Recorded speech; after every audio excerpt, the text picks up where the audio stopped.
আমি খানজাহান আলী রহমতুল্লাহ আলী মাজারের সামনে এখন জনশ্রুতি আছে আপনার খানজাহানের এই পুকুরটা, যে পুকুরটা হচ্ছে 360 বিঘা পুকুর।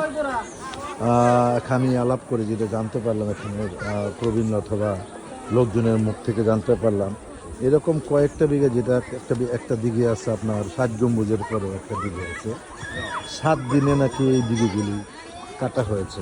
আপনারা নর্মাল সেন্সে আধুনিক বিজ্ঞান চিন্তা করতে পারবে না যে এরকম একটা দিঘি 7 দিনে কিভাবে সম্ভব কাটা। এখন খানজাহান আলী রহমতুল্লাহ কত বড় আল্লাহর ওলি ছিলেন, এটা আপনারা নর্মালি যিনি বুঝে নিতে পারেন। হয়তো এখন হয়তো অনেক ধরনের মাজার বা অনেক কিছু নিয়ে অনেক ধরনের ভ্রান্ত ধারণা আছে এবং মানুষের কর্মকাণ্ডের কারণে এইসব ভ্রান্ত ধারণার সৃষ্টি হয়েছে। কিন্তু ওনারা যে আল্লাহর কত বড় ওলি ছিলেন, বিশেষ করে আমাদের বাংলাদেশে আপনার সিলেটে আছে হযরত শাহজালাল শাহপুরান রহমতুল্লাহ আলাইহি, তারপরে এই দক্ষিণবঙ্গে আছেন খানজাহান আলী রহমতুল্লাহ আলাইহি, রাজশাহীতে আছেন শাহ মখদুম, এরকম উনি হাজার হাজার ওলি বাংলাদেশে আছেন। তারা কত বড় ওলি ছিলেন, তারা কত বড় কামের লোক ছিলেন, এটা নর্মালি আসলে বোঝাটা খুব টাফ। কিন্তু কিছু নিদর্শন তারা যে রেখে গেছেন, কোনো খানজাহান আলী রহমতুল্লাহ আলাইহি উনি এরকম কয়েকটা দিঘি বাংলাদেশে উনি এই বাগেরহাট জেলায় উনি তৈরি করেছেন, 60 গম্বুজ মসজিদ তৈরি করেছেন। তারপরে অনেক আরও কিছু এখানে আরও আমি দেখলাম সাজ দিয়ে 7-8টা ঐতিহ্য নিদর্শন ওনার হাতে তৈরি করা। এবং এটা শুধু বাংলাদেশের হেরিটেজ না, এটা হচ্ছে আপনার ওয়ার্ল্ড হেরিটেজের একটা অংশ।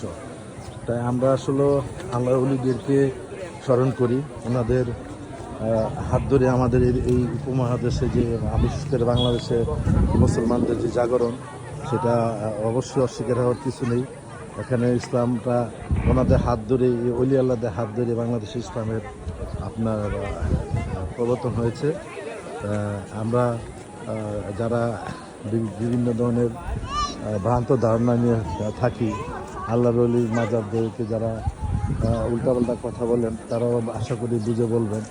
তাদের তো আর কোনো দোষ নেই, দোষ তো আমরা যারা কর্মকাণ্ড করছি, হয়তো বিভিন্ন ধরনের ভুল কর্মকাণ্ড মাজারে এসে করছি অথবা মাজারের কাছে চাচ্ছি, এটা হয়তো বা ভুল হইতে পারে, ইসলামের হতে হলে আমরা করতে পারি। তো ওনারা যে আসছেন, ওনাদের হাতে যে কীর্তিগুলি আছে, যেগুলি দেখলে এখনও ওনাদের প্রতি মানুষের ভালোবাসার সৃষ্টি হয়, ওটা তো আর মিথ্যা না। এবং ওনাদের হাত ধরে যে বাংলাদেশ ইসলামের জাগরণ হয়েছে, এই বাগেরহাট জেলাটা ছিল বিশেষ করে দক্ষিণাঞ্চলেই, খুলনা বাগেরহাটে অত্র অঞ্চলটা ছিল হিন্দু, আপনি বিদর্মীপুরে পরিচিত একটা অঞ্চল। আমি দেখলাম, ইতিহাস করে দেখলাম, দিল্লির সালতানাত ওনাকে এখানে সুন্দরবনকে পরিষ্কার পরিচ্ছন্ন করা বা এই অঞ্চলে ইসলামের প্রসারের জন্য ওনাকে এখানে পাঠিয়েছিলেন। উনি একজন তুর্কি বংশোদ্ভূত লোক ছিলেন এবং আল্লাহর একজন অলি ছিলেন, এরকম ইতিহাস শোনার পরে জানতে পারলাম। তো যাই হোক, যারা আল্লাহর এই অলির মাজারকে ভুলভাবে সবাই ভিতরে চলে আসেন, নজর নেওয়া টাকা পয়সা আসছেন মিলা বিরোধীটাকে